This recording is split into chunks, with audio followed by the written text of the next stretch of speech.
Salam, mən Səadət. Sizə kimya və biologiya fənnini tədris edəcəm.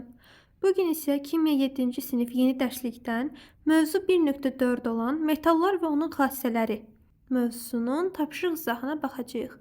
Elə isə keçid edək tapşırıqlara. Düşün, müzakirə et, paylaş. Konservləşdirmə prosesində metal qapaqlar qızdırılır, sonra isə həmin qapaqlarla şüşə qapaqların ağzı bağlanılır. Soyuduqdan sonra bu qabların qapağı çətin açılır. Deməli, suallarımız var burada. Deyir ki, konservləşdirmə prosesində, qapağın çətin açılmasının səbəbini necə izah edərdiniz? Birincisi, mən də yazmışam ki, burada yazdığımı oxuyum, sonra sizə izah verim. Qapağın çətin açılmasının əsas səbəbi soyudulduqdan sonra qabın içində yaranan təzyiqdir. Bu təzyiq qapağı içəriyə doğru çəkir və onu açmaq çətinləşir. Bunu bildik. İndi mənim izahıma qulaq asın bir də. Deməli, biraz geniş izah edeyim. Qabın içində hava genişlənir, onun bir hissəsi çıxır. Sonra qab soyuyanda içəridəki hava həcmi azalır, onda da təzyiq artır, yəni təzyiq yaranır. Bu təzyiq metal qapağı içəriyə doğru çəkir, onu möhkəm bağlayır. Beləliklə çətinliklə açılır. Keçək ikinci sualına. Qabın qapağını daha asan açmaq üçün nə təklif edərdiniz? Deməli, nə təklif edərdik? Burada qabın qapağını isti suya salaraq, niyə salaram? Çünki isti su metalı genişləndirir və təzyiqin təsirini azaldır. Bu üsulla da qapağı daha rahat açmaq olur. Mən indi sizə bura nöqtə qoyacağam. Nə üçün? Bunu qoymağımın səbəbi ondan ibarətdir ki, sizə bəzi tövsiyələr də verəcəm ki, yəni siz bunu istəsəniz yaza da bilərsiniz, yazmaya da bilərsiniz. Əsas səbəb olaraq bunu qeyd etsəniz əslində kifayətdir, amma mən sizə izah edeyim.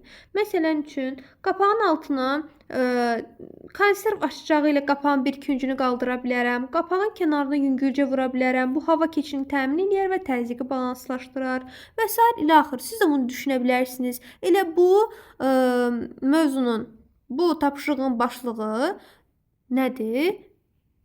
Düşün, müzakirə et, paylaşdı. Yəni, düşünüb müzakirə edirik. Mən də düşündüm, sizə tövsiyələrimi verdim. Bu yazdığım isə dərsliyə əsasendir.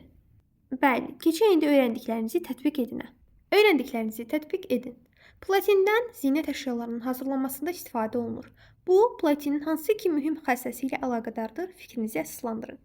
Deməli, qısa konkret belə deyərik ki, platin zinət əşyalarında istifadə olunur. Çünki kimyəvi cəhətdən dayanıqlıdır və metal parlaqlığına malikdir. İndi kimyəvi cəhətdən dayanıqlılıq nədir? Mən sizə onu izah edeyim ki, bunu nə üçün yazdığımızı başa düşəsiniz. Yəni, paslanmır, oksidləşmir, hava və su ilə təmasda olsa belə qaralmır, turşularla, digər maddələrlə qarşı reaksiyaya getmir, ona qarşı davamlıdır və s. Bunu yaza bilərsiniz. Yəni, kimyəvi cəhətdən dayanıqlıdır bu deməkdir. Nə üçün elektrik naqillərinin hazırlanmasında əsasən mis və alüminiumdan istifadə olunur? Çünki yazmışam, yüksək elektrik keçiriciliyi və dayanıqlıları sayəsində evlərdə, sənayedə, elektron cihazlarda geniş istifadə olunur. Məsələn, mis yüksək keçiriciliyi ilə belə istifadə olunur. Alüminium isə elektrik ötüşü xətlərdə istifadə olunur. Çünki yüngüldür, iqtisadi cəhətdən də sərfəlidir. Birinci sual. Metalların xassələrinə uyğun olan tətbiq sahələrini sadalayın. Deməli, mis, elektrik naqilləri elektronikada istifadə olunur. Alüminium, təyyarə hissələri qida qablarında, dəmir, tikinti materialları alətlərdə, qızıl və platin zinət əşyaları, sink isə korroziyaya qarşı örtüklərdə istifadə olunur. Yəni, bu əzbərlənəsidir, dərsdən oxumalısınız, öyrənməlisiniz. Mən də sizə qısa elə bir konspekt çıxartdım. Buradan da öyrənə bilərsiniz həmçinin. Çox asan dərsdir. Keçək ikinci suala. Təbiət dərsliyindən öyrəndiklərinizə əsasən metalların qızdırıldıqda genişlənməsi və soyuduqda sıxılması hadisəsinin nümunələri göstərin. Bu hadisələrinə əsasən metallar harada istifadə olunur?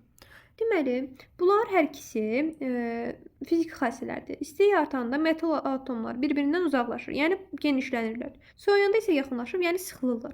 Nümunələrdəki dəmir relslər yayda genişlənir, qışda sıxılır. Elektrik naqilləri soyuqda gərginləşir, istidə boşalır. Metal borular isti su keçəndə genişlənir məsələn. İstifadə sahələrdə tikintidə, məsələn, körpü, rels, bir də maşın qarmada, motor hissələri və s. deyə bilərik. Hətta sənayedə də deyə bilərik. Bu qədər sadə. Bugünlük dərsimiz bura qədər. Gələn videolarda hansı dərslərin, test nümunələrin, tapşırıqların izahını istəyirsinizsə, şərh bölməsində qeyd etməyiniz kifayətdir. Gələn dərslərdə görüşənədək. Sağ olun.